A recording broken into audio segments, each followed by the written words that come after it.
The Knights Templar, a name that echoes through history, began humbly.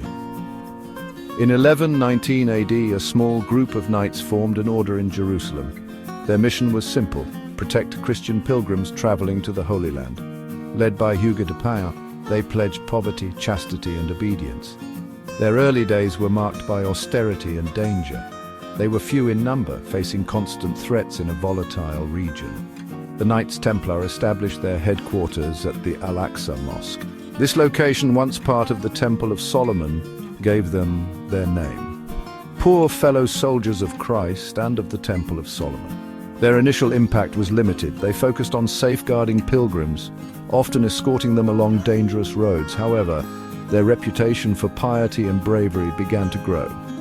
This small band of warrior monks would soon become a powerful force in the medieval world. Their commitment to their cause, combined with the increasing importance of the Crusades, would propel them to new heights. From these modest beginnings, the legend of the Knights Templar was born. The Crusades, a series of religious wars, swept across Europe and the Middle East. The Knights Templar played a pivotal role in these campaigns. Their military prowess grew, making them formidable warriors. They were renowned for their discipline and fighting skills. The Templars became a vital asset to European forces in the Holy Land. Victories on the battlefield brought the Templars wealth and influence. Donations poured in from European nobles. They acquired vast tracts of land across Europe and the Middle East.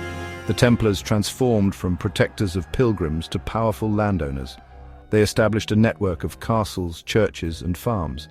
This economic power further fueled their military campaigns.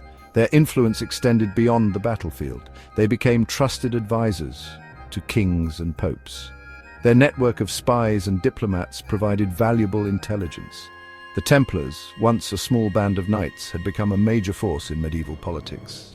Their rise to power was nothing short of meteoric. The Knights Templar were not just skilled warriors, they were also shrewd financiers. They established a sophisticated banking system. This system allowed pilgrims to travel safely with funds. Instead of carrying gold, pilgrims could deposit it in Europe. They then withdrew their money at Templar preceptories in the Holy Land. This system revolutionized medieval finance. It reduced the risk of theft for travelers. It also gave the Templars a powerful economic tool. They used their wealth to fund large-scale projects. They built bridges, roads, and cathedrals across Europe. The Templars became major players in international trade. They owned ships and ports, facilitating commerce across the Mediterranean. Their economic activities generated immense wealth.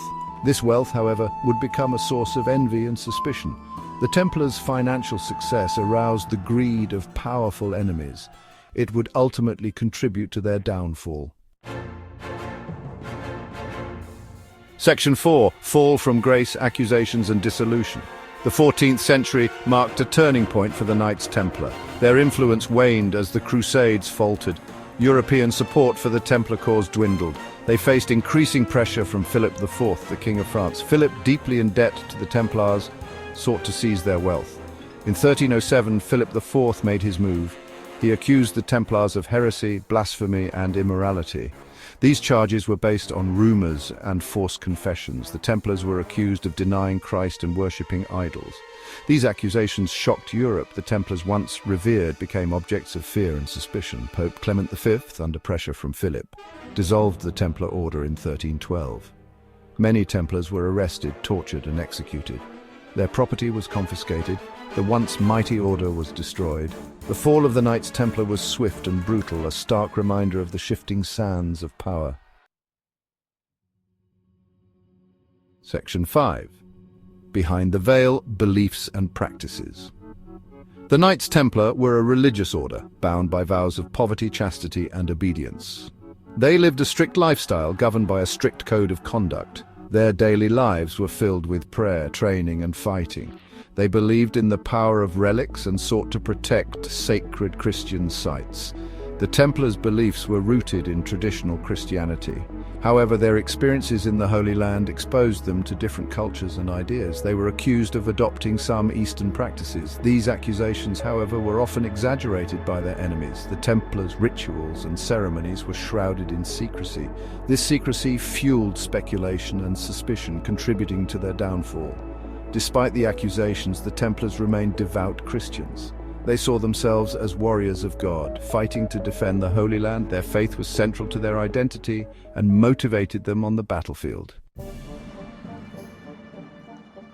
Section 6. Unraveling the myth of Baphomet.